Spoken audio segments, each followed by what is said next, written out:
देहरादून बहुत ही एक सुंदर पीसफुल जगह है। देहरादून से मुंबई तक का सफ़र मेरा काफ़ी अच्छा रहा है। मैंने अपनी जर्नी स्टार्ट करी थी थिएटर से आलोक उल्फत जी के साथ। मुंबई से आपको क्या सीखने मिला है? इंडिपेंडेंट होना सिखाया है मुंबई ने। बहुत अलग अलग तरह के लोग होते हैं, उनके साथ किस तरीके से आपको पेश आना है। पर मैं आपसे जानना चाहूँगी, ये जो शोज़ आके बंद हो रहे, इसके पीछे का रीज़न है? मैं इस चीज़ से गुजर रही हूँ। बजटिंग की वजह से मे बी थोड़ा इफेक्ट हो रहा है। कहते हैं ना, सबके एक ड्रीम हीरो होते हैं। आप किनके साथ काम करना पसंद करेंगे? मनोज बाजपेयी जी, पंकज त्रिपाठी जी, कितने खूबसूरत एक्टर हैं। कौन उनके साथ काम नहीं करना चाहेगा। तो सलमान सर भी याद कर रहे थे, इवन फराह मेहमाई करण को सिद्धार्थ शुक्ला के साथ कंपेयर कर दिया था। आई रियली विश कि वो आज होते। याद तो आती ही है, जैसे ही 12 दिसंबर से वही याद आता है। आपने कभी दोस्ती में धोखा खाया? दोस्ती में तो धोखा खाया है। ऐसी चीज़ें सुनने को मिली है जो मैंने कभी एक्सपेक्ट नहीं किया कि अच्छा ऐसा भी कोई कर सकता है। मतलब अब मैं अकेले बहुत खुश हूँ। प्यार क्या है आपके लिए? प्यार में मैं अभी थोड़ा रिसेंटली ही पड़ी थी, बट आई गेस वो भी बहुत अच्छा नहीं रहा है। आजकल सिचुएशनशिप काफ़ी चीज़ें आ गई है। आज की जनरेशन ही ऐसी है कि अच्छा एक रिलेशन में हम अगर एंटर कर रहे हैं तो ये कहाँ जाएगा फ्यूचर में। रील अपलोड करी थी जिसमें मैं बालकनी में बैठती हूँ, ब्यूटीफुल लाइट्स लगा के, कैंडल्स लगा के, हार्ट लगा के डाल दिया डेट नाइट। इस पर एक आर्टिकल बन गया कि आपको बहुत सोच समझ के चीज़ें डालनी पड़ती हैं।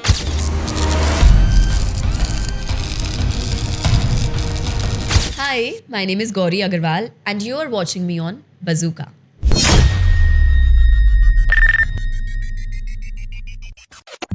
हाय एवरीवन, मैं हूँ आरजू ठाकुर और आप देख रहे हैं बज़ूका।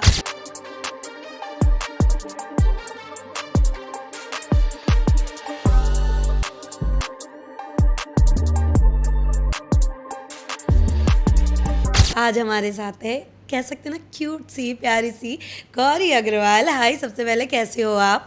हाय आरजू, मैं बहुत अच्छी हूँ, थैंक यू। आप कैसे हैं? एकदम बढ़िया। ऑफ कोर्स आपसे जानना चाहूँगी, काफ़ी वक्त बाद हम इंटरव्यूज़ कर रहे हैं, पर मैं आपसे एक चीज़ अनफिल्टर्ड होके आज हम बात करने वाले हैं। मैं आपकी जर्नी के बारे में जानना चाहूँगी। देहरादून से मुंबई तक का सफ़र कैसा रहा आपका? आपसे जानना चाहेंगे। तो जैसा कि आपने बोला, मैं देहरादून से हूँ। देहरादून बहुत ही एक सुंदर पीसफुल जगह है।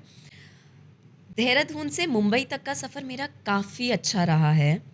बहुत चैलेंजेस भी रहे हैं, बट ओवरऑल अगर मैं देखूँ 9 सालों में मैं 2015 में इधर आई थी। तब से लेकर आज तक बहुत एडवेंचरस रहा है। और जो जैसे ग्राफ्स होते हैं, अप डाउन होते ही रहते हैं ग्राफ्स, बट मेरा ओवरऑल जर्नी बहुत अच्छा रहा है। तो मैंने अपनी जर्नी स्टार्ट करी थी थिएटर से आलोक उल्फत जी के साथ। उनके साथ मैंने थिएट्रिकल वर्कशॉप्स करी। फिर फाइनली जब मैं फर्स्ट ईयर में थी अपने कॉलेज में, तब मैं बॉम्बे शिफ्ट हो गई थी। Then I started giving my auditions दिए, धीरे धीरे प्रोजेक्ट्स मिलते गए। बस इन्हीं सब के साथ मेरा जर्नी अभी भी चल रहा है and I am really grateful कि अभी तक चल रहा है और ऐसे चलता रहे। ऑफ कोर्स, जैसे आपने मुंबई की बात की, मैं मुंबई के बारे में जानना चाहूँगी। मुंबई से क्या चीज़ सीखने मिली? क्योंकि यहाँ पे अपना घर लेना या फिर यहाँ पे अपने आप को एडजस्ट करना काफ़ी लोग नहीं कर पाते, बट मैं आपसे जानना चाहूँगी, मुंबई से आपको क्या सीखने मिला है? मुंबई एज अ पर्सन आपको बहुत मोल्ड कर देता है। जितना मैंने सीखा है, अगर मैं इतने साल अपने होम टाउन में बिताती तो शायद आज जो मैं हूँ वो मैं ना हो पाती। मुंबई एक जैसे बोलते हैं कि सपनों का शहर है। हर इंसान मुंबई में आता है अपने कुछ ड्रीम्स लेकर। बहुत आपसे मेहनत करवाता है, आपकी किस्मत कहाँ से कहाँ ले जाता है। तो मैंने जैसे ये फ़ील्ड चूज़ करी है, अब इसमें बहुत मेहनत है और बहुत किस्मत का एक खेल है। तो क्योंकि मैं बहुत छोटी थी जब मैं इधर आई थी, बहुत छोटी क्या, मैं 19 की थी जब मैं बॉम्बे शिफ्ट हुई थी, तब मैं बहुत ही इनोसेंट थी। हूँ अभी भी, बट उस एज में मैं बहुत ही इनोसेंट थी। सीधा आप स्कूल से निकल के आते हो। तो पहली बात, इंडिपेंडेंट होना सिखाया है मुंबई ने कि अकेले आपको कैसे सर्वाइव करना है, ऑडिशंस जाना है, खुद आपको फिगर आउट करना है कि कहाँ कहाँ ऑडिशंस हो रहे हैं, कैसे लोगों से आप बातें करोगे।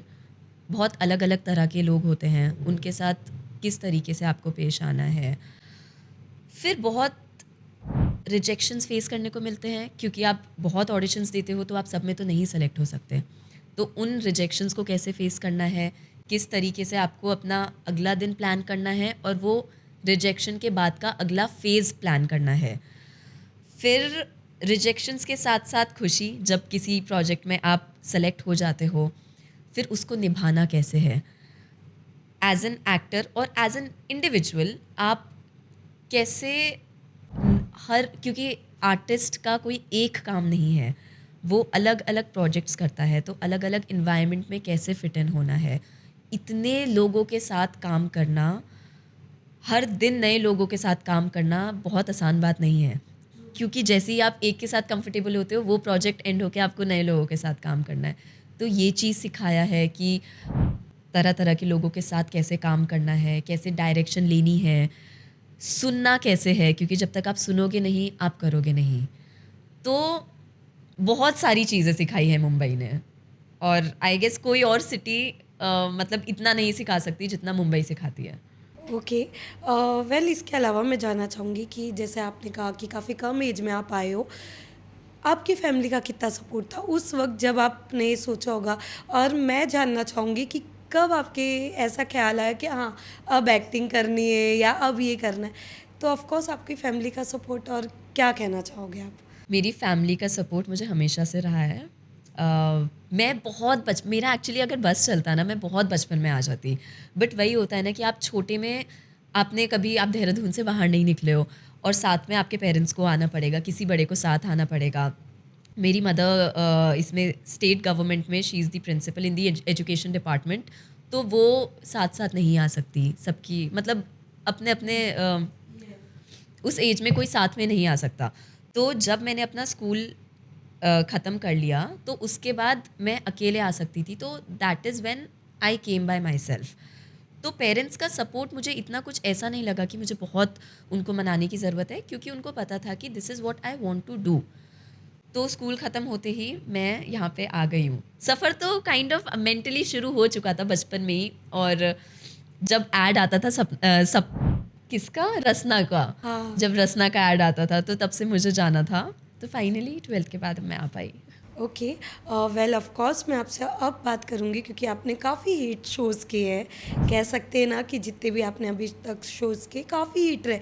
मैं आपसे जानना चाहूँगी कि एज़ एन एक्टर कहीं न कहीं एक लीड भी आया, बट शायद वो उतना ना चल पाए, बट आपने जो हिट शोज़ किए मैं उसकी जर्नी जानना चाहूँगी ईच एंड एवरीवन कि कैसा था वो, किस तरीके का था?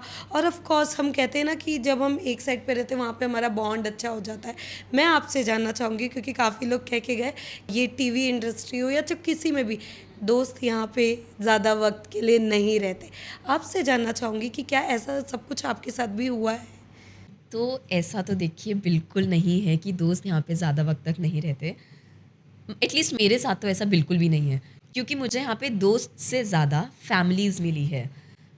अगर 2017 में जो शो किया है, उनके साथ भी आज तक मेरे बहुत क्लोज़ रिलेशंस हैं। जितने शोज़ किए हैं, हर शो से मैं एक फैमिली लाई हूँ। तो शुरुआत करती हूँ जब मैंने स्टार्ट किया था चैनल वी से। तो चैनल वी के साथ मैंने एक प्रोमो किया था गुमराह का। उसके बाद गुमराह का प्रॉपर एक एपिसोड किया था।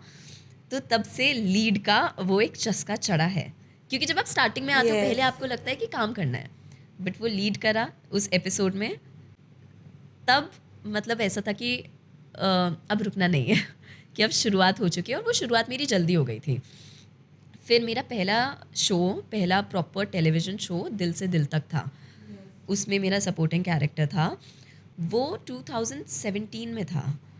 तो उसके बहुत सारे को-एक्टर्स अभी तक टच में हैं, और वो काफ़ी हिट शो था कलर्स का। उसका मेरा पूरा एक्सपीरियंस बहुत ही अच्छा रहा है। डायरेक्टर्स के साथ मैं अभी तक टच में हूँ। वो प्रोडक्शन के साथ मैंने उस प्रोडक्शन के साथ मैंने दोबारा अभी 2 साल पहले काम किया है। फिर उस शो के बाद मैंने किया था स्टार प्लस के साथ ये जादू है जिनका, जो कि बहुत ही ज़्यादा हिट शो था ऑल ओवर इंडिया। तो और पता है क्या, वो जो शो है ना, उस शो को 4 साल हो चुके हैं, 2019 में वो आया था एंड उसके इतने क्रेज़ी फैन्स हैं, क्रेज़ी इन द सेंस कि इतने प्यार करने वाले लोग मिले हैं हमें कि वो आज तक पूरी कास्ट को भूले नहीं हैं और दिवाली पर गिफ्ट्स भेजते हैं। अभी भी वो लोग हमें इंस्टाग्राम पे बहुत प्यार देते हैं and it is actually very shocking and surprising कि अभी तक फैन्स जुड़े हुए हैं उस शो से। फिर उसके बाद 2021 में मैंने शो किया था अम्मा के बाबू की बेबी स्टार भारत के लिए, जो मेरा पहला शो था एज द प्रोटैगनिस्ट। तो वो तो मतलब ऐसा दिन था कि मैं भूल नहीं सकती कभी, क्योंकि पहला शो लीड में। But unfortunately second Covid yes, lockdown के यस। वक्त वो अफेयर चला गया। बट वो मतलब वही है, ये बहुत ही डिटेल्ड आंसर हो जाएगा क्योंकि एक एक शो की मेरी जर्नी इतनी अच्छी रही है, एक एक कैरेक्टर, एक एक को एक्टर, एक एक रिलेशन मेरा सबके साथ बहुत ही अच्छा रहा है। तो वो शो मेरा ऑफर चला गया था विद इन 3.5 मंथ्स। एंड आप अभी भी देख सकते हो उनके को एक्टर्स के साथ मैं अभी भी रील्स बनाती हूँ, डांस देखा वीडियोस हम बनाते हमने, रहते हैं यस। काफ़ी, हम गेट टुगेदर्स करते रहते हैं। फिर उसके बाद 2022 में 2022 में मैंने मीत किया था जी टी वी पर, जिसमें मेरा yes I honestly never expected कि नेगेटिव पहली बात मैं कर पाऊँगी एंड वो इतना हिट जाएगा। तो मैंने मीत किया जी टी वी के लिए, उसमें मेरा हार्डकोर नेगेटिव कैरेक्टर था। तो मुझे ऐसा लगता था कि मैं बहुत मासूम दिखती हूँ और मुझे हमेशा ऐसे थोड़े टिपिकल जो लीड कैरेक्टर्स होते हैं थोड़ा रुला दो उस टाइप का होगा। बट हमारे मेकर्स ने, शो के मेकर्स ने मुझे एक अलग पर्सपेक्टिव से देखा एंड वो एक्चुअली ऑडियंस को बहुत पसंद आया। मेरा वो कैरेक्टर 6-7 मंथ्स तक चला था और वो बहुत अच्छा था एज एन एक्टर। उसमें इतने शेड्स खेलने को मिले हैं which I really can not forget and मुझे बहुत ही मज़े आए। उसमें भी मेरे को एक्टर्स हैं जो डायरेक्टर्स हैं, उनके साथ बहुत ही अच्छा रिलेशन है आज भी। जैसा कि मैंने कहा, फ्रेंड्स मैं उनको कंसिडर नहीं करूँगी, उनको फैमिली कंसिडर फैमिली। करूँगी। टीवी में तो यस आई गेस मैंने सब कवर कर ही लिए हैं। इमली, यस, फिर मैंने 2024 के स्टार्टिंग में इमली किया था, जो उनका थर्ड यस। आया था। तो उसमें मैंने एक कैरेक्टर किया था, आई गेस उसका मेरा बहुत ज़्यादा टाइम तक नहीं चला, क्योंकि स्टोरीज तो दिन ब दिन चेंज होती रहती है। अब मे बी वो उस तरीके से नहीं चला जिस तरीके से मैंने उस कैरेक्टर को परसीव किया था, या फिर जो भी कह सकते हैं, बट वो भी एक अच्छा एक्सपीरियंस था। उन डायरेक्टर के साथ मेरा पहला शो था, तो वो एक बहुत बड़ी चीज़ थी कि क्यों मुझे ये शो करना है, क्योंकि वो डायरेक्टर के साथ, उनके साथ मुझे दोबारा काम करने के लिए मिलेगा। तो टीवी की मेरी जर्नी ये रही है एंड बीच बीच में एपिसोडिक्स भी करे हैं, जैसे प्यार तूने क्या किया। यस। वो मुझे पर्सनली बहुत मज़े आए थे करने में, क्योंकि वो थोड़ा college going, apart from typical TV, थोड़ा ऐसे लव स्टोरीज़, प्यारी प्यारी चीज़ें। और ऑनेस्टली मुझे अभी भी कोई अगर मिल जाता है तो प्यार तूने क्या किया से बहुत लोग पहचान जाते हैं कि अरे, क्योंकि उसकी इतनी फ़ैन फॉलोइंग है उस एपिसोडिक की। एंड अभी मैंने वेब सीरीज़ में फाइनली डेब्यू किया है। मेरी यस। अभी एक हफ्ते पहले वेब शो रिलीज़ हुआ है, स्वाइप क्राइम। यस, वो तो हमने देखा, उस पे भी हम आएँगे, बट उसके अलावा मैं आपसे जानना चाहूँगी, जैसे हम कहते हैं ना कि हम हमारे हर एक किरदार से कुछ ना कुछ सीखते हैं। मैं आपसे जानना चाहूँगी, जैसे आपने इतने टीवी शोज़ किए, हर एक किरदार से आपने क्या सीखा है? हर एक किरदार से मैंने क्या सीखा है?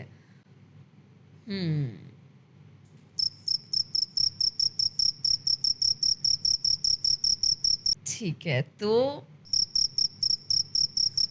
एज एन आर्टिस्ट, इंडिविजुअल पे तो मैं बाद में आऊँगी। As an artist, as an actor बहुत ग्रो हुई हूँ मैं, क्योंकि स्टार्टिंग में जब सपोर्टिंग रोल से शुरू किया था तब मेरा सीखने का दौर था। तब मैंने सीखा है कि कैसे सेट पर आप डायरेक्शन लेते हो, क्योंकि वो भी इतना आसान नहीं है कि अगर आपको डायरेक्टर आपके बोल रहे हैं कि थोड़ा सा लेफ़्ट होना है, आप बहुत ज़्यादा चले जाते हो, या फिर आप अगर ढंग से नहीं सुनोगे तो सेट पे लोग सच में पागल हो जाएंगे, क्योंकि टीवी में इतना टाइम नहीं है कि आपको वो समझाएं बिठाएं। तो आपको थोड़ा शार्प होना पड़ेगा, you have to be an intelligent actor. तो स्टार्टिंग में सीखा है कि कैसे लाइट लेनी है, कैमरा फेसिंग, आपको लुक्स कैसे देने हैं। तो क्योंकि सपोर्टिंग कैरेक्टर था, थोड़ा कम सीन्स होते थे, तो आई गेस बहुत पेशेंटली मैं सीख पाई हूँ। फिर वो मेरा सीखने का दौर था।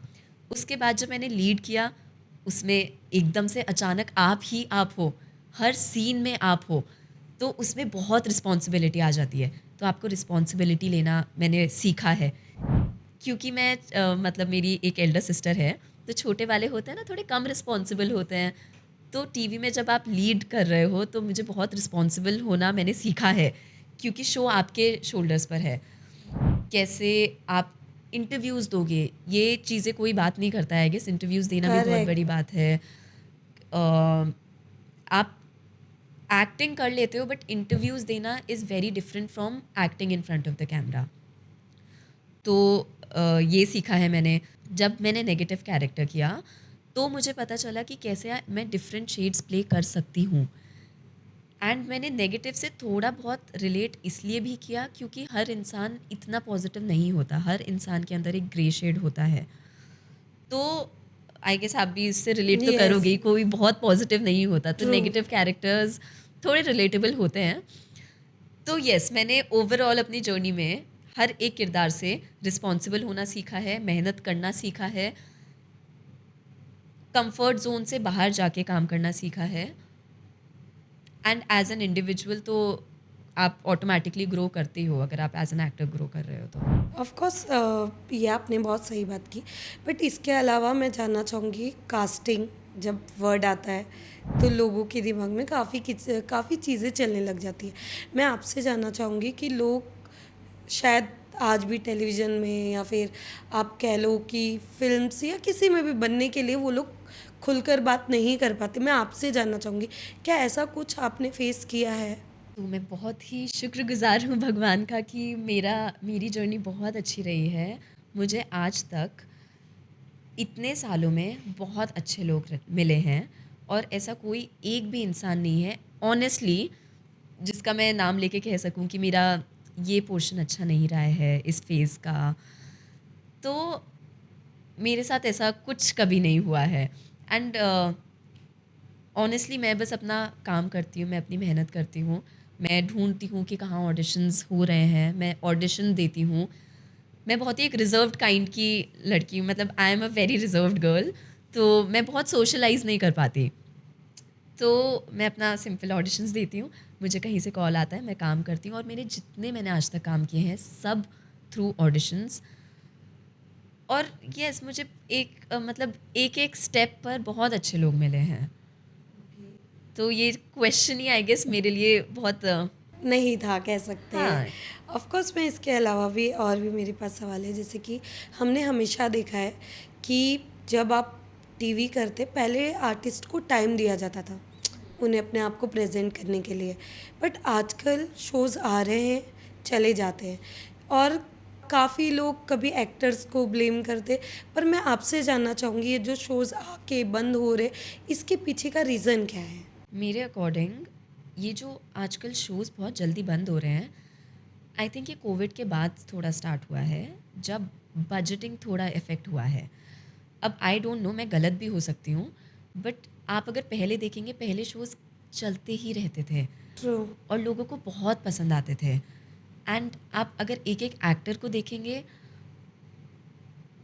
मतलब ऐसा लगता था कि वो लोग किरदार जी रहे हैं। मैं अभी के एक्टर्स पे कमेंट नहीं कर रही हूँ बिल्कुल भी, इसको गलत वे में ना ये मैं पोर्ट्रे हो जाऊँ, बट मुझे बस ऐसा लगता है कि बजटिंग की वजह से मे बी थोड़ा इफ़ेक्ट हो रहा है, जो पर्सनली मैं भी फ़ील कर रही हूँ। मैं इस चीज़ से गुज़र रही हूँ कि बजट्स बहुत कम मिलने लगे हैं।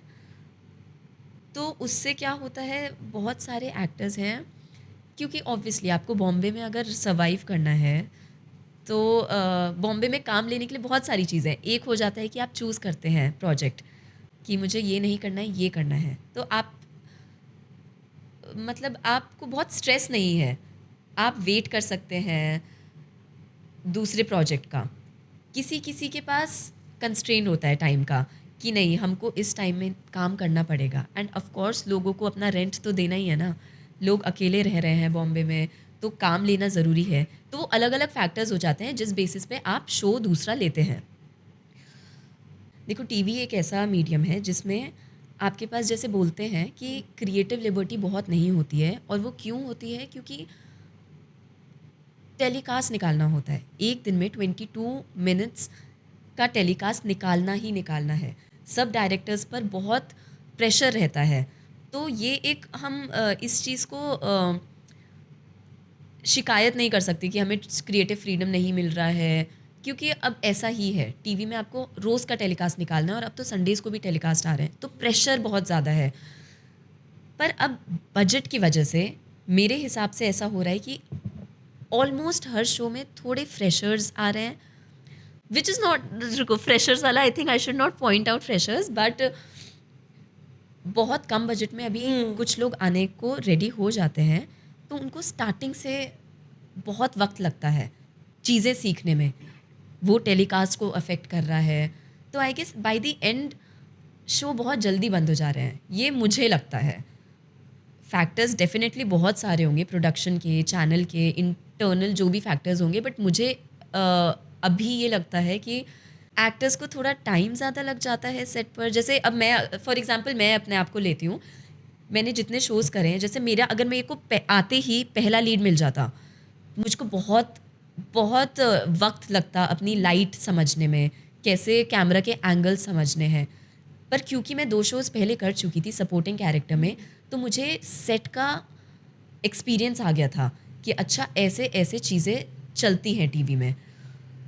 तो मैं अपने आप को एक्सपीरियंस्ड मान रही थी इन अ वे कि एटलीस्ट टेक्निकलिटीज़ में मुझे कुछ सीखना नहीं पड़ेगा। लेकिन अगर कोई आज लीड कर रहा है और वो एकदम नया नया आया है, तो उसको टाइम लगेगा सीखने में। पर टीवी के पास इतना टाइम नहीं है कि टेलीकास्ट होने के 6 महीने तक आप सीखें और उसके बाद हम इंतज़ार करेंगे कि अच्छा अब शो बढ़ेगा। तब तक तो ऑफ एयर ही चला जाता है शो। तो ये एक चीज़ मुझे लगता है। ओके। जैसे कि हमने देखा आजकल कि टेलीविज़न से ज़्यादा लोग ओटीटी और फ़िल्म्स में जाना पसंद कर रहे हैं। मैं आपसे जानना चाहूँगी, अगर ओटीटी पे तो हमने देखा काफ़ी, कह सकते हैं टचवुड, आपके शोज़ काफ़ी हिट हो रहे हैं। उसके बारे में थोड़ा बात करते हैं आज। स्वाइप क्राइम जो रिलेटिवली हमने देखा है, जो दिखाया जा रहा है कि डेटिंग रूमर्स, और फिर वहीं पे जो आपका इन्फ्लुएंसर का है, मैं आपसे जानना चाहूँगी थोड़ा बहुत डिटेल्स में। और शो भी काफ़ी हिट हो रहे, तो आज आप क्या कहना चाहोगे स्वाइप कर्म के बारे में? स्वाइप टाइम के बारे में? यस। ओके। तो अभी 1 हफ्ते पहले ही मेरा शो रिलीज़ हुआ है, और अभी हम उसके प्रमोशंस में ही काफ़ी व्यस्त हैं, और जितने हमें विद इन अ वीक इसके रिव्यूज़ मिले हैं, बहुत ही अच्छे हैं। यस। ऑनेस्टली हमको भी इतना एक्सपेक्टेड नहीं था, बट काफ़ी अच्छे रिव्यूज़ मिले हैं, तो हम भी बहुत पॉजिटिव हो चुके हैं कि अच्छा लोगों को पसंद आ रहा है। पूरी टीम ने जितनी मेहनत करी है, उनकी मेहनत रंग ला रही है। तो स्वाइप क्राइम बेसिकली एक शो है जिसमें आई गेस देखो आज की जनरेशन बहुत डिजिटल जोन में है, एग्जैक्टली। बहुत डेटिंग ऐप्स पर है, सोशल मीडियाज़ पर है, तो उनको अवेयर करना बहुत ज़रूरी है। जैसे आजकल आर्टिफिशियल इंटेलिजेंस आ चुका है, तो जितना वो हमारे लिए अच्छा है उतना ही ख़राब भी हो सकता है। तो वो चीज़ के लिए अवेयरनेस फैलानी बहुत ज़रूरी है। तो हमने थोड़ा, जैसा कि नाम कहलाता है स्वाइप क्राइम, क्राइम से हमको पता चलता है कि कुछ तो है इसमें क्राइम रिलेटेड, और स्वाइप से पता चलता है कि लेफ़्ट एंड राइट। यस। तो आप क्राइम को स्वाइप ना कर दें, इसका अवेयरनेस हम फैला रहे हैं आज की जनरेशन को। तो ये थोड़ा उससे रिलेटेड है। बट मैं ये भी बताना चाहूँगी कि आपको देख के पता चलेगा सिर्फ क्राइम नहीं है, ये बहुत ही एक अच्छी स्टोरी है जिसमें आप कॉलेज लाइफ देखते हैं, फ्रेंडशिप देखते हैं, कैसे एक दूसरे का साथ फ्रेंड्स देते हैं। तो बहुत ही ब्यूटीफुल स्टोरी है जिसमें कॉलेज स्टूडेंट्स बहुत रिलेट करेंगे एक एक कैरेक्टर से, क्योंकि वो आज की जनरेशन के बारे में ही है। तो येस आई गेस हर एक इंसान को ये देखना चाहिए, स्पेशली आज की जनरेशन को, बिकॉज़ उनको पता चलेगा कि आज की लाइफ में क्या-क्या हो रहा है और किन चीज़ों से बचना है। येस। ऑफ कोर्स हम आपके किरदार के बारे में भी जानना चाहेंगे, किस तरीके की आपकी भूमिका है, क्योंकि काफ़ी लोग ने जो नहीं देखा है वो भी जाके देखे। तो आपके किरदार के बारे में जानना चाहेंगे, किस तरीके का भूमिका आप वहाँ निभा रहे हैं? तो स्वाइप क्राइम में मैं किरदार निभा रही हूँ महिमा का, जो कि एक इन्फ्लुएंसर है, एक कंटेंट क्रिएटर है और बहुत ज़्यादा तो नहीं बताऊँगी, अभी रिलीज़ हुआ है, आपको उसके लिए तो देखो देखना पड़ेगा। बट कॉलेज स्टूडेंट है, फर्स्ट ईयर में है और मतलब प्रॉपर एक उसका ऐसा कैरेक्टर है कि एक तो वो लोगों से अननेसेसरी एटीट्यूड नहीं लेती है, तो बहुत ही बिंदास टाइप की, थोड़ी गुंडी आप उसको बोल सकते हो और बहुत ही वाइब्रेंट कंटेंट बनाती है वो। तो सिर्फ़ एक चीज़ पर सीमित नहीं है उसका कंटेंट, जैसे कि वो ज़िक्र भी करती है अपने इस शो में कि मैं इस तरीके का कंटेंट बनाती हूँ, इंस्टाग्राम पर है, यूट्यूब पर है, जैसे कि आज के हर एक ट्रू। लोग हैं। करेक्ट। तो ये उसका बेसिक एक कैरेक्टर है और बाद में अभी उसका और कैरेक्टर को और अच्छे से डिस्क्राइब करेंगे हम फ्यूचर में, जब इसका next yes, season yes. Hopefully आएगा, कि कैसे अपने दोस्तों के साथ मिलके वो। अच्छा मैं ज़्यादा नहीं ठीक है, यहाँ पे हमें एंड कर देना चाहिए। ओके। बट इसके अलावा ही मैं आपसे बात करना चाहूँगी, जैसे कि आपने खुद अभी इन्फ्लुएंसर की बात की, आपको कितना डिफरेंस लग रहा है सोशल मीडिया में आज के वक्त में?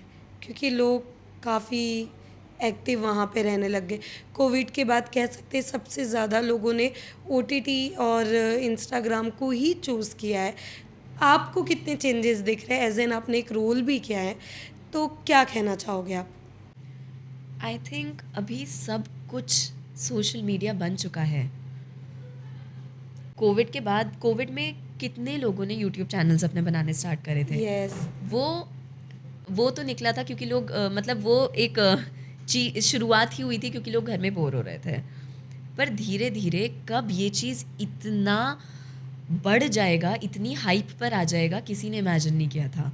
मतलब कोविड से लेकर अब तक सोशल मीडिया सब कुछ बन चुका है। भले ही वो एक्टर्स हों, भले भले ही वो किसी भी फ़ील्ड के लोग हों, डायरेक्टर्स हों, राइटर्स हों या एंटरप्रेन्योर्स हों या घर में हाउस मेकर्स हों, तो सब यूट्यूब पर हैं, सब इंस्टाग्राम पे हैं, क्योंकि वो उनका बिज़नेस बूस्ट करने में बहुत हेल्प कर रहा है। तो अब ऐसा हो चुका है कि मुझे लगता है पहले था कि अच्छा चलो सिर्फ रील्स बना रहे हैं। अब इस चीज़ से बहुत आगे बढ़ चुका है सोशल मीडिया। ट्रू। अब जैसे हम भी ये पॉडकास्ट कर रहे हैं, ये अगर सोशल मीडिया नहीं है तो हम इसका क्या करेंगे? करेक्ट। किसी को कुछ नहीं पता चलेगा। तो वो ऐसा मीडियम बन चुका है कि हम एक चीज़ दूसरे पे कैसे पहुँचाएँ, इसको प्रमोट कैसे करें, मतलब कि सब कुछ बन चुका है। ऐसे इसमें इट इज़ एवरीथिंग। पूरा बिज़नेस लोग यूट्यूब पर, इंस्टाग्राम पर बना रहे हैं। तो चेंजेस मुझे डेफ़िनेटली पॉज़िटिव ही दिख रहे हैं एंड हाँ। ओके। आजकल काफ़ी सेलेब्स बॉलीवुड में जाना पसंद करें। मैं आपसे जानना चाहूँगी, अगर आपको कभी बॉलीवुड में काम करने का मौका मिले, ऑफ कोर्स आप कौन से, कहते हैं ना सबके एक ड्रीम हीरो होते हैं, आप किनके साथ काम करना पसंद करोगे? मैं किनके साथ काम करना पसंद अगर आप करूँगी? बॉलीवुड में अगर आप जा रहे हो, तो किनके साथ आप काम करना पसंद करोगे? ऐसे लिस्ट तो देखिए बहुत लंबी है। एक को चूज़ करना थोड़ा मुश्किल हो तो आप जाएगा। 2-3 जितना भी हो आप बोल बट सकते हो। पहली बात तो मैं बॉलीवुड में, मतलब ये एक अभी जैसे वेब यस। स्टार्ट करा है, तो धीरे-धीरे मैं चाहती हूँ कि ये सीढ़ियाँ मैं चढ़ती रहूँ टच वुड। और टच वुड, और मैं उधर मुकाम तक, उस मुकाम तक पहुँचूँ कि मैं उन बड़े किरदार, उन बड़े एक्टर्स के साथ काम कर सकूँ। तो लिस्ट में बहुत सारे हैं। तो जैसे कहते हैं ना किसी एक, कोई हाँ, एक तो काफ़ी ख़ास होते हैं, तो कोई एक? एक तो है मनोज वाजपेयी जी, उनके साथ मैं डेफ़िनेटली काम करना पसंद करूँगी। उनका जो अप्रोच है एक्टिंग को लेकर, अम, एक एक किरदार को वो जिस तरीके से पकड़ते हैं, ऐसा ऑनेस्टली नहीं लगता है कि वो कैरेक्टर हैं। एज़ इन वो ऐसे ना जैसा होता है ना कि पानी होता है कि वो जिस वेसल में डालो वो शेप ले लेता है, तो वैसे ही मनोज वाजपेयी सर हैं। एंड पंकज त्रिपाठी जी, वो कितने खूबसूरत एक्टर हैं। मतलब कौन उनके साथ काम नहीं करना चाहेगा? इतने रियलिस्टिक, इतने सिंपल। एंड ऑफ कोर्स फिर लिस्ट तो ये चलती ही रहेगी। बट हाँ, ये दोनों तो एक हैं प्रायोरिटी पेयर कि एकदम टॉप लाइन में कि प्लीज़ इनके साथ एक बार काम करने का मौका मिल जाए। ओके। हमने जैसे आपने कहा कि ये काफ़ी है, बट हमारे टीवी में भी कुछ लोग जो सेलेब्स होते हैं वो आते काफ़ी गायब हो जाते हैं, बट आज भी कहीं ना कहीं सिद्धार्थ शुक्ला जी को जितना प्यार लोग दे रहे, उनके फैंस दे रहे। मैं आपसे जानना चाहूँगी क्योंकि आपने तो उनके साथ काम किया है, कैसा था उनके साथ आपका एक्सपीरियंस और आप क्या कहना चाहोगे? सिद्धार्थ के साथ काफ़ी अच्छा समय हमने बिताया है। जैसा कि मेरा जो फर्स्ट शो था दिल से दिल तक, उसमें प्रोटैगनिस्ट सिद्धार्थ थे। और तो टीवी में काइंड ऑफ वो पहले ऐसे थे जिनको मैंने देखा और मैंने कहा अरे, क्योंकि उनके प्रीवियस शोज़ बहुत हिट गए हैं। तो उनके साथ मुझे ऑनेस्टली क्योंकि मेरा भी पहला शो था, मुझे भी थोड़ा तो डर लग रहा था। इतने बड़े आर्टिस्ट थे, पूरी कास्ट पूरी कास्ट ने बहुत काम कर रखा था, तो थोड़ा डर था। बट जिस तरीके से उन्होंने एक कंफर्ट ज़ोन फैलाया था, तो वो बहुत ही अच्छा था, बहुत ही खूबसूरत था। और कोई अगर अपना पहला शो कर रहा है और उनको ऐसे लोग मिलें, तो उससे अच्छी बात कोई हो नहीं सकती है। तो सिद्धार्थ बहुत ही अच्छे इंसान थे। और कभी ऐसा फ़ील होने नहीं दिया कि जैसे होता है कि हमने इतना काम किया है, तो थोड़ा एक मे बी कभी बात करने में या आपके ऑरा में वो फ़ील हो जाता है, कभी ऐसा फ़ील नहीं हुआ उनके ऑरा में। And yes, I really wished कि वो आज होते, क्योंकि उनकी जिस तरीके से सक्सेस जा रही थी, ट्रू। ऐसा था कि इट इज़ अनस्टॉपेबल। बट अब जो भी है, आप कुदरत को, आपकी जो किस्मत में है उसको रोक नहीं सकते। अब जो भी मतलब व्हाटएवर इट इज़, जो रियलिटी है, but I really wish he was there कि वो अपनी इस सक्सेस को थोड़ा और एंजॉय करते हैं। बट येस, वो काफ़ी अच्छे दोस्त, काफ़ी अच्छे इंसान थे। जैसे कि ऑफ कोर्स मैं सिद्धार्थ की बात कर रही हूँ, तो शहनाज आज के वक्त में भी टॉप में उन्हें माना जाता है, बट कहीं ना कहीं लोग उन्हें सिद्धार्थ के नाम से ही, जो उन्हें फेम मिला है या जो भी मिला है, सब कह रहे हैं कि सिद्धार्थ की वजह से ही मिला है। आप क्या कहना चाहोगे? क्या किसी एक इंसान को आगे बढ़ने के लिए सच में एक इंसान के नाम की ज़रूरत है? हर इंसान की अपनी अलग किस्मत है। आप किसी और की किस्मत नहीं छीन सकते, कोई आपकी किस्मत नहीं छीन सकता। पर और कभी ना कभी कोई इंसान, क्या पता किसी के लिए एक सीढ़ी बन जाए या ना बने, या आप इंडिविजुअली आएँ, तो बहुत सारी चीज़ें हो सकती हैं। शहनाज़ के शहनाज़ के टॉपिक पर मैं, मतलब जो आपने मुझसे सवाल किया है, इसमें मैं ये नहीं बोलना चाहूँगी कि सिद्धार्थ की वजह से, शहनाज़ की अपनी इंडिविजुअल मेहनत है। क्योंकि जब वो बिग बॉस में आई थी, उससे पहले तो वो नहीं जानती थी सिद्धार्थ को। तो वो बिग बॉस में तो अपने आप ही आई है ना, अपने दम पर आई हैं। ठीक है, जब आप 2 लोगों के नाम जुड़ते हैं या 3 लोगों के नाम जुड़ते हैं, आप ग्रुप में आते हैं, तो आप एनर्जीज़ एक्सचेंज करते हैं, तो धीरे-धीरे आपको नहीं पता आपका आज आपको कल कहाँ ले जाए। भले ही आप किसी के नाम के थ्रू जाएँ या अकेले जाएँ, एट द एंड मैटर करता है कि आप उस लेवल पर पहुँचे हैं। हर कोई नहीं पहुँच पाता, हर कोई इतनी मेहनत नहीं कर पाता, हर किसी की किस्मत में इतना नहीं लिखा रहता। तो ये सब चीज़ें तो अब वही है कि उसके नाम पर जा रही है, उसके नाम पर जा रही है। सिद्धार्थ से तो रिलेटेड बहुत सारे लोग हैं ना, हर कोई तो नहीं गया ना। तो अगर सिद्धार्थ के नाम पे ही किसी को जाना होता तो सब चले जाते हैं। तो वो शहनाज़ की अपनी किस्मत है और उसकी अपनी मेहनत है। ट्रू। बट अभी लास्ट एपिसोड में बिग बॉस में सलमान सर ने तक सिद्धार्थ सर को याद कर दिया था, मतलब कह सकते, क्योंकि एक, जैसे मैंने आपसे कहा कि कुछ लोग जाते बट अपनी एक रूह या ऐसे छोड़ जाते, तो सलमान सर भी याद कर रहे थे। इवन फराह मेहमाई, उन्होंने भी करण को सिद्धार्थ शुक्ला के साथ कंपेयर कर दिया था। तो आपका क्या कहना है, क्योंकि आपने काम किया है? मैं आपसे जानना चाहूँगी कि जैसे अभी मैंने शहनाज का भी आपके सामने नाम निकाला, तो तो मैं आपसे ये चीज़ कि कभी ऐसा होता है जैसे अभी उनका बर्थडे भी आके गया था 12/12, तो मैं जानना चाहूँगी आपका क्या कहना है इस पे? मतलब ये तो डेफ़िनेटली है, हर इंसान के बस की बात नहीं होती कि वो अपनी छाप इतने लोगों तक छोड़ जाए। छाप काम के वे में नहीं, एज़ अ ह्यूमन। अम, तो सिद्धार्थ ने डेफ़िनेटली अपनी वो छाप छोड़ी है क्योंकि वो इंसान ही ऐसे थे। और आज भी डेफ़िनेटली याद तो आती ही है, जैसे ही 12 दिसंबर आता है, ऑटोमैटिकली 12 दिसंबर से वही याद आता है कि उनका बर्थडे है। किसका बर्थडे है? सिद्धार्थ का बर्थडे है। तो वो अपना पार्ट करके गए हैं, तो उनको और वो एक कहते हैं ना कि एक इंसान अमर हो जाता है, तो आई गेस वो एक ऐसी पर्सनैलिटी नहीं थे कि जिनको 1 साल तक लोग याद रखें फिर भूल जाएँ। वो एक ऐसी पर्सनैलिटी रहे हैं जिनको लोग थ्रू आउट याद रखेंगे। इतनी आसानी से भूलने वाले नहीं हैं वो। कह सकते हैं ना, काफ़ी लोग कह रहे जो बिग बॉस 13 था उसके कंपेयर में अभी तक कुछ भी नहीं आया है। मतलब जितने भी शोज़ आए सब उसके बाद शहनाज और सिद्धार्थ को ही कह रहे हैं कि उनकी कॉपीज चल रही। क्या आप भी इस चीज़ पे बिलीव करते हो कि जितने भी अभी आए हैं क्या लिटिल बिट उन्हें ही सब कॉपी करने की कोशिश कर रहे हैं? ऑनेस्टली मैंने बिग बॉस फॉलो नहीं किया। मैंने कभी भी रिलीजियसली कोई सीज़न इतना फॉलो नहीं किया, तो इस क्वेश्चन पे तो मैं ज़्यादा आई गेस कमेंट नहीं कर पाऊँगी क्योंकि मुझे पता ही नहीं है कौन क्या कैसे है। Yes yes, of course. इसके अलावा गौरी के लिए दोस्ती क्या है और कैसी होनी चाहिए? दोस्ती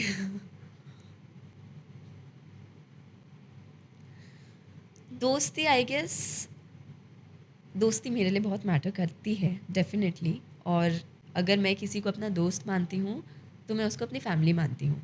और ये भी एक रीज़न है कि मैं बहुत मेरे आप बहुत दोस्त नहीं देखोगे।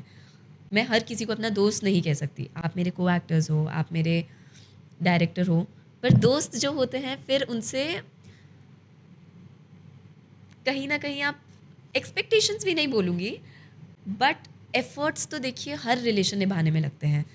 भले ही आपकी बहन हो, आपका भाई हो या कोई भी हो, आपको एफ़र्ट्स थोड़े बहुते लगाने पड़ते हैं और आपको थोड़ा सेल्फ़लेस होना पड़ता है।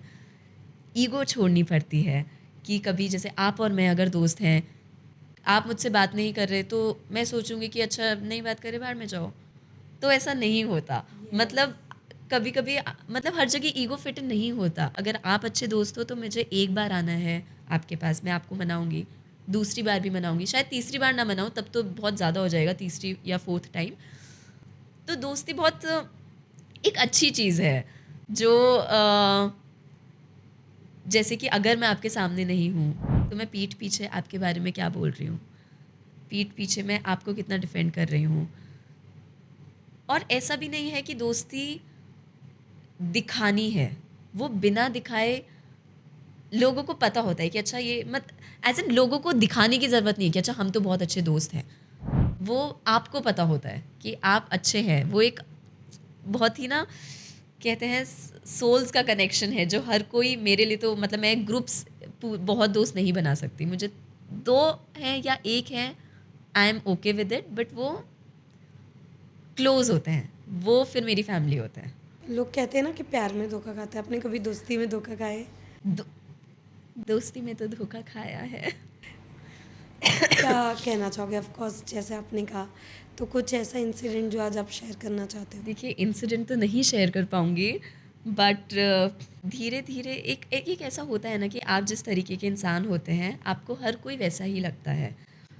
तो मैं बहुत जल्दी ट्रस्ट कर लेती हूँ। ये तो आई गेस मैंने बहुत गर्ल्स से सुना है कि हम बहुत जल्दी ट्रस्ट कर लेते हैं, क्योंकि गर्ल्स आई गेस होती हैं, डेलिकेट होती हैं, तो वो बहुत ईज़िली ट्रस्ट कर लेती हैं। और दोस्ती बहुत ही नाज़ुक चीज़ है। जिसको दोस्ती, प्यार, हर एक रिलेशन बहुत नाज़ुक है। अगर एक बार बहुत गंदी लड़ाई हो गई, उसके बाद अगर आप बोलोगे कि ठीक है ना, एक ही बार तो हुआ, बट वो दरारें छोड़ देता है कहीं न कहीं। आप कितना भी मेंड करने की कोशिश करो, एक वो माइंड में बैठ जाती है चीज़ें। तो हाँ जी, मेरे साथ ऐसा हुआ है कि किसी को बहुत अच्छा दोस्त मानकर, किसी को फैमिली मानकर, अपने बारे में बहुत सी ऐसी चीज़ें सुनने को मिली है जो मैंने कभी एक्सपेक्ट नहीं किया कि अच्छा ऐसा भी कोई कर सकता है, वो भी इस इंसान के साथ जिसको आप खुद अपनी फैमिली मान रहे हो। तो उस वो एक मेरे लिए ऐसा पॉइंट था, मतलब वो थोड़ा एक फ़ेज़ ही मेरे लिए बहुत ख़राब था, क्योंकि उस वक़्त मेरे जो क्लोज़ वन्स थे ना दोस्तों में, उन सब से मेरी दोस्ती काइंड ऑफ थोड़ी टूट गई थी। तो मुझे रियलाइज़ हुआ कि ठीक है, अगर दोस्त भी हैं, आप उन पे बहुत भरोसा करते हैं, वो आपकी फ़ैमिली है, बट फिर भी एक जो कंप्लीट ट्रस्ट होता है ना, मत करिए। वो मैं इसलिए कह रही हूँ क्योंकि मेरे साथ ऐसा इंसिडेंट हो चुका है। अदरवाइज़ लोग दोस्ती को बहुत मानते हैं। मेरे लिए थोड़ा ये है कि कंप्लीट ट्रस्ट आप किसी पे मत कीजिए, अपने अलावा। ये तो आपने सच में सही बात की है, क्योंकि शायद आजकल दोस्ती में सबसे ज़्यादा धोखे मिल रहे हैं। कह सकते हैं ना, आप जिससे सबसे ज़्यादा उम्मीद करते हो, कहीं न कहीं वही आपकी उम्मीदों को तोड़ जाए, मतलब तोड़ चले जाते हैं वहाँ से, जब आपको सबसे ज़्यादा ज़रूरत होती है। उसके अलावा कोई ऐसी डार्क साइड आपकी, जो कभी आपने किसी से नहीं बताई और आज आप शेयर करना चाहते हो? मेरी डार्क साइड। जो कुछ हो ऐसी, जो आपने आज तक किसी से भी नहीं, मतलब ऐसा कुछ हुआ है आपके साथ? अच्छा, डार्क ऐसे कुछ इंसिडेंट? यस। डार्क इंसिडेंट तो नहीं, मतलब एक तो एक ये 2014 मेरे लिए 2024 सॉरी 2024 मेरे लिए एक साल रहा है जब मेरे साथ बहुत स्कैम्स और फ्रॉड्स हुए हैं। तो ऐसा आज तक कभी नहीं हुआ था, बट आई डोंट नो, ये साल में बहुत हुए हैं। तो first half of this year मेरे लिए थोड़ा इमोशनली ड्रेनिंग रहा है, मेंटली एग्जॉस्टिंग रहा है, क्योंकि अब मैंने हमारी सीरीज़ तो अब रिलेट हुई, मतलब हमारी सीरीज़ तो अब रिलीज़ ट्रू। हुई है, बट थोड़े थोड़े फ्रॉड्स मेरे साथ पहले हो चुके हैं। तो शायद ये अवेयरनेस मुझे पहले मिल जाती तो क्या पता ना होते। बट मनी रिलेटेड जैसे आजकल बहुत स्कैम्स चल रहे हैं। ट्रू। तो इनिशियली मेरे साथ 3 ऐसे हो गए, और मैं ऑनेस्टली ऐसी नहीं हूँ कि ईज़िली स्कैम्स में आ जाऊँ। मैं बहुत ही ध्यान से पैसे ट्रांसफ़र करती हूँ, हर चीज़। बट आई डोंट नो क्या हुआ, 3 बार मेरे साथ हो गया है। कोई बेवकूफ़ ही बोलेगा, बट हो गया है। एंड एक तो ये हुआ था इंसिडेंट। उसी दौरान दोस्तों को लेकर, जिसको मैंने अपनी बहुत बहन जैसा माना, या दोस्तों में ही बहुत ऐसे इंसिडेंट हो गए कि मतलब अब मैं अकेले बहुत खुश हूँ। आप अगर दोस्त हैं अच्छे, आप अच्छी दोस्ती निभा रहे हैं, मैं बहुत अच्छी दोस्ती निभाऊँगी। पर आप थोड़ा-सा मुझे कुछ अननेसेसरी एटीट्यूड दिखाएँगे, या फिर कुछ ऐसी चीज़ें दिखाने की कोशिश करेंगे, उसको मैं एंटरटेन नहीं करूँगी। तो कुछ लोग अकेले नहीं रह सकते। I am very happy alone. मैं अकेले समय बिता सकती हूँ, मैं अपने साथ बहुत खुश हूँ। तो ऐसा कुछ नहीं है कि मुझे दोस्त चाहिए मेरे साथ हर जगह। ओके। कभी ट्रोलिंग हुई है?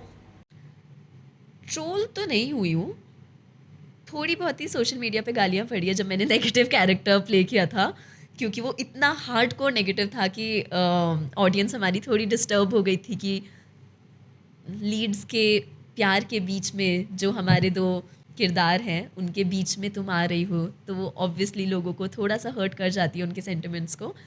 तो सिमिलरली ऐसा हुआ था, तो थोड़ी बहुत ही गालियाँ पड़ी थी, बट ऐसे ट्रोल तो मैं नहीं हुई। ओके। अब प्यार क्या है आपके लिए और प्यार कैसा होना चाहिए? अम, ऑनेस्टली बताऊँ तो प्यार में मैं अभी थोड़ा रिसेंटली ही पड़ी थी, क्योंकि मैं बहुत छोटी उम्र में इधर आ गई थी 19 में, स्कूल के जस्ट बाद। तो एज सच प्यार में मैं कभी नहीं पड़ी। एक रीसेंट इंसिडेंट हुआ है, इंसिडेंट क्या मतलब, रिसेंटली पड़ी थी प्यार में, पहली बार भी कह सकते हो आप। बट आई गेस वो भी बहुत अच्छा नहीं रहा है। अच्छा एज़ इन कुछ बुरा भी नहीं था, बट जिस तरीके से आप चाहते हो कि एक रिलेशन वर्क करे, उस तरीके से नहीं गया। प्यार कैसा होना चाहिए इज़ आई गेस आपको एक शुरुआत तभी करनी चाहिए जब आपको पता है आप क्या चाहते हो इस रिलेशन से एंड अपनी लाइफ में। आजकल जितना मैंने देखा है, लोग बस शुरुआत कर देते हैं and see where it goes. तो I guess see where it goes वाला जो एटीट्यूड है, वो बहुत ही ऐसा एटीट्यूड है कि अच्छा ठीक है, देखते हैं।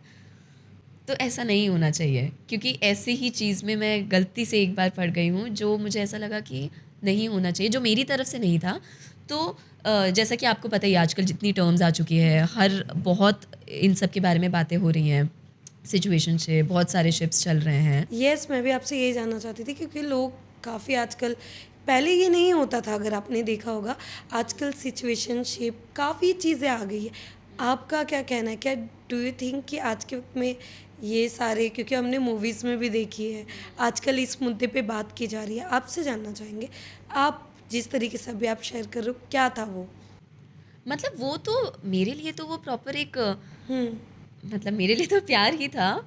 बट वही है, आज की जनरेशन में मैं तो प्रॉपर ओल्ड स्कूल हूँ, 90s या की कह बॉर्न सकते हूँ, हैं। मैं तो प्रॉपर ओल्ड स्कूल हूँ। तो जो आजकल का फेस चल रहा है, आई गेस वो ये चीज़ें बहुत बार डिस्कस हो चुकी हैं। ऑल्दो हर नेक्स्ट पॉडकास्ट में आप यही देखेंगे, लोग ये मुद्दा उठा रहे हैं।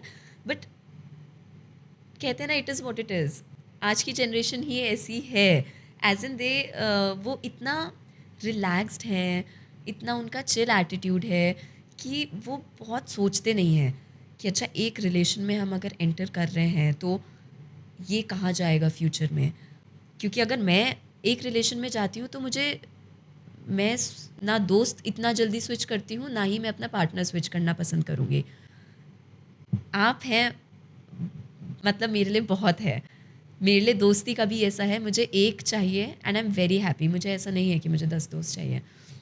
लेकिन आज की जनरेशन आई गेस वो बहुत ही रिलैक्स्ड है कि अच्छा ठीक है, देखते हैं, वर्कआउट किया तो ठीक है, वरना ठीक है, नो हार्ड फीलिंग्स। एक्चुअली क्योंकि लोग शायद आजकल एक्सप्लोर करना ज़्यादा पसंद कर रहे हैं। हाँ, तो आपका क्या कहना है कि, क्योंकि हमने देखा है ना, प्यार को भी लोगों ने एक्सप्लोर कर दिया है, क्योंकि प्यार ऐसी चीज़ होती है कि जहाँ पे आप उसे एक्सप्लोर नहीं कर सकते, जहाँ पे आजकल आप देख रहे हो सिचुएशनशिप। आपसे जैसे मैंने कहा कि कैसा होना चाहिए, तो अब आपको कैसा चाहिए? क्योंकि कहते हैं ना, एक टेस्ट लगने के बाद हमें कुछ ना कुछ आता है, तो अब कैसा चाहिए? कि अगर इफ़ अब कोई आपके पास आए तो ऑफ कोर्स आपका ये देख के कि आपने जो कहा है, आपकी जो लिस्ट है, वो देखने के बाद ही कोई आगे आपको अप्रोच करे या फिर आपके, तो मैं आपसे जानना चाहूँगी।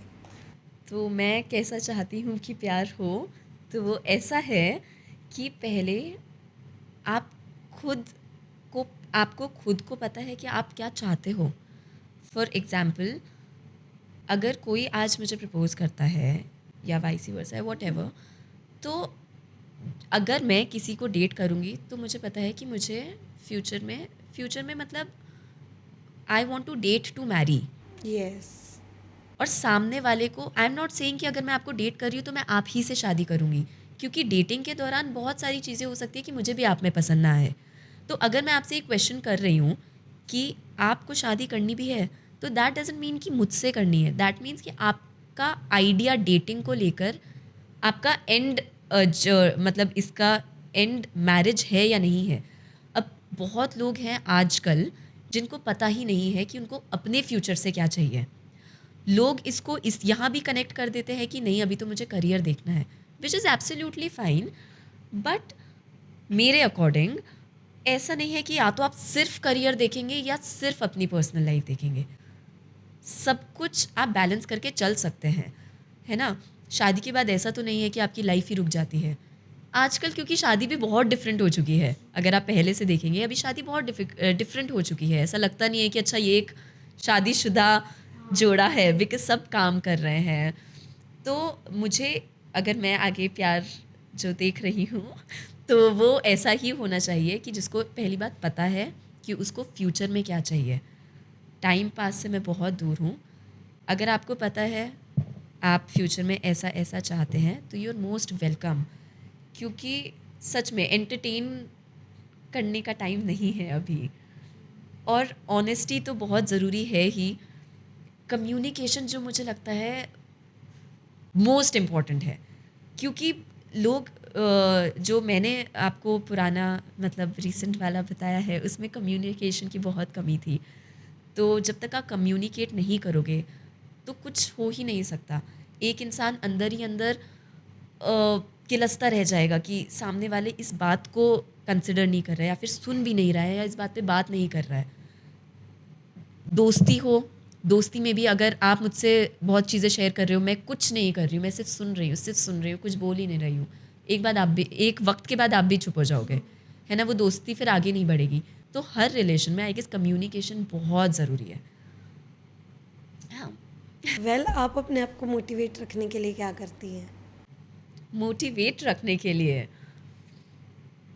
मैं काफ़ी ऑप्टिमिस्टिक रहती हूँ। इन जनरल मैं काफ़ी ऑप्टिमिस्टिक हूँ।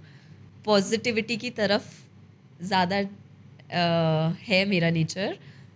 तो पहली बात तो अगर मुझे कुछ भी अगर नेगेटिव हो रहा होता है, मैं अपनी फैमिली के बहुत क्लोज हूँ, अपनी मदर के, अपनी सिस्टर के, तो मैं उनसे हर चीज़ शेयर करती हूँ। तो ऐसा कभी कभी होता है ना, जब आप अपने माइंड में ही स्टोरीज बनाते रहते हो, या फिर आप अगर अकेले कुछ चीज़ को डील कर रहे हो ना, तो वो ओवर पार कर देती है आपके दिमाग को। अगर मैं आज एक प्रोजेक्ट में बस मैंने साइन कर दिया, मैं बहुत एक्सपेक्ट कर रही हूँ, और अगर वो कल नहीं होता है, कुछ भी प्रॉब्लम हो गई, तो मैं खुद के साथ ही लड़ रही हूँ, दिमाग में मेरे यही सब चल रहा है, तो आई गेस बहुत मुश्किल हो जाता है। बट जैसे ही आप वो चीज़ शेयर करते हो, मे बी दूसरा आपको कुछ ऐसा पर्सपेक्टिव बता दे उस चीज़ का कि आप थोड़े रिलैक्स्ड हो जाओ और वो नेगेटिविटी दूर चली जाए। तो ये चीज़ मैं सबसे पहले करती हूँ। अगर कुछ ऐसा आता है कि नेगेटिव थॉट्स कोई आ रहे हैं, तो मैं अपनी फैमिली से शेयर करती हूँ, और वो मुझे एक इस तरीके से इस चीज़ को सुंदर तरीके से बताते हैं कि मुझे भी ऐसा लगता है कि ठीक है, इट्स ऑल राइट। तो वो बहुत ही पॉजिटिव चीज़ में कन्वर्ट हो जाता है। And I guess this is, ये लोगों को करना चाहिए। लोग शेयर नहीं करते हैं, अंदर ही अंदर दबाते रहते हैं। आप शेयर करोगे तो कुछ भी नेगेटिव चीज़ आई गेस पॉजिटिव में बहुत ईजिली बदल जाएगी। तो ये मेरा सबसे बड़ा मोटिवेशन है। आपका एक डेटिंग रूमर जो काफ़ी वायरल हुआ, उसके बारे में मैं जानना चाहूँगी, क्या था वो? वो एक्चुअली में एक डेटिंग र्यूमर ही था। तो तो मैंने इंस्टाग्राम पे एक पोस्ट अपलोड किया था, एक रील अपलोड करी थी, जिसमें मैं काइंड ऑफ एक सेटअप दिखाया था कि मैं जब ऐसे, आई लाइक दैट सेटअप, कि मैं अपनी बालकनी में बैठती हूँ तो ऐसे ब्यूटीफुल लाइट्स लगा के, कैंडल्स लगा के बैठी हूँ। तो उस वक्त मेरे एक फ्रेंड का कॉल आया था, वीडियो कॉल, तो मैंने ऐसे ही उस पर हार्ट लगा के डाल दिया डेट नाइट, क्योंकि वो सेटअप इतना सुंदर था। एंड थोड़े ही समय में वो इतना वायरल हो गया कि इस पर एक आर्टिकल बन गया, एंड मतलब ये डेटिंग रूमर बन गया कि अच्छा, I am actually dating someone. तो वो मैंने बाद में क्लैरिफाई भी किया था कि वो एक रूमर ही था। बट देन चीज़ें इतनी वायरल हो रही हैं आजकल कि आपको बहुत सोच समझ के चीज़ें डालनी पड़ती हैं। तो यस, वो था तो एक रूमर ही। ओके, आजकल हमने देखा है ना कि स्लैब्स जहाँ पे 31st आता है या कुछ आता है, लोग पार्टी करना स्टार्ट कर देते हैं। बट आजकल स्लैब्स भी काफ़ी कह सकते हैं ना कि भगवान में, इन सब चीज़ों में उन्होंने बिलीव करना आपसे जानना चाहूँगी, क्योंकि आजकल के जो जेन ज़ी कह सकते हैं हम, वो बच्चों में, और अब के जैसे कि हमने सिंघम भी देखा, उसमें भी एक रामायण को लेके थोड़ी बहुत चीज़ें बताई गई है। मैं आपसे जानना चाहूँगी, जब ऐसा कुछ होता है, क्या आप भी कहीं न कहीं याद करते हो, या फिर ऐसा होता है कि मैं अभी अकेले हूँ तो आप उन्हें याद करते हो? बिल्कुल, मैं कह सकती हूँ कि मैं एक रिलीजियस लड़की हूँ। आजकल लोग स्पिरिचुअलिटी की तरफ ज़्यादा जा रहे ट्रू। हैं। लोग कहते हैं कि हम रिलीजियस नहीं हैं, हम स्पिरिचुअल हैं। स्पिरिचुअल हूँ मैं रिलीजियस भी हूँ। मैं भगवान में विश्वास करती हूँ। मैं सुबह नहा धो के पहले मुझे पूजा करना है, फिर ही खाना खाना है। तो ऐसे मेरे रूटीन्स हैं। मतलब पूरा लाइफ़स्टाइल, पूरा दिन का शेड्यूल मेरा ऐसा ही है, एंड आई गेस वो होना चाहिए। और मैं ऐसा नहीं कह रही हूँ कि भगवान की, अब जैसे आजकल ये भी बहुत लोगों में चल रहा है कि हम मूर्ति पूजा को नहीं मानते, हम एनर्जीज़ में बिलीव कर रहे हैं। ये एक बहुत कॉमन चीज़ मैंने लोगों में सुननी शुरू करी है। बट आई थिंक सबका अपना तरीका है पीस लेने का, मतलब पीसफुल फील करने का। अब कुछ लोग चैंटिंग करते हैं, बुद्धिज़्म की तरफ बहुत लोग जा रहे हैं, तो ऐसे सबके अपने अपने हैं। मुझे खुशी मिलती है कि मैं सुबह दिया जलाऊं, मैं अपनी एक माला करूं, मतलब एक चैंटिंग, एक वो करूं। पर मैं प्रॉपर एक रिलीजियस लड़की हूँ। मैं अपना सीन देने से पहले भगवान का नाम लेती हूँ। मैं कुछ भी एक अच्छा काम करने से पहले भगवान का नाम लेती हूँ, क्योंकि वो मुझे बहुत शांति देता है। वो पूरा एक भगवान को याद करने का पूरा ये प्रोसीजर ही मुझे बहुत शांति देता है। वेल आजकल काफ़ी रियलिटी शोज़ आ गए, अगर आपको मौका मिले कोई रियलिटी शो करने का, आप क्या करना पसंद करोगे? खतरों के खिलाड़ी बहुत ही इंटरेस्टिंग शो है, बट मुझे पता नहीं मैं कर पाऊँगी या नहीं। एक तो मैं वेजिटेरियन हूँ, तो उसमें जैसे दिखाते हैं इंसेक्ट्स और बहुत सारे एनिमल्स, मुझे वैसे भी बहुत डर लगता है। तो आई एम नॉट डिनाइंग कि मैं नहीं करूँगी, but I don't know whether मैं कर पाऊँगी या नहीं। थोड़ा सा वो खौफ है, पर पर अगर फिर आपको मौका मिले तो? मैं डेफिनेटली जाना तो चाहूँगी, बट सबसे ज़्यादा जिस रियलिटी शो में मुझे जिस रियलिटी शो का हिस्सा बनने में मुझे मन है वो है झलक दिखला जा, क्योंकि मुझे डांस करना काफ़ी पसंद है। और मैं ट्रेन्ड डांसर नहीं हूँ, बट अगर कोई मुझे कोरियोग्राफ करेगा तो मैं बहुत जल्दी सीखती हूँ चीज़ों को। और डांस करना मतलब ये तो पता है, मेरा हमेशा से सपना रहा है कि एक स्टेज पे प्रॉपर परफॉर्मेंस करो लाइव ऑडियंस के सामने। तो जब मेरा लीड शो फाइनल हुआ था, सबसे ज़्यादा खुशी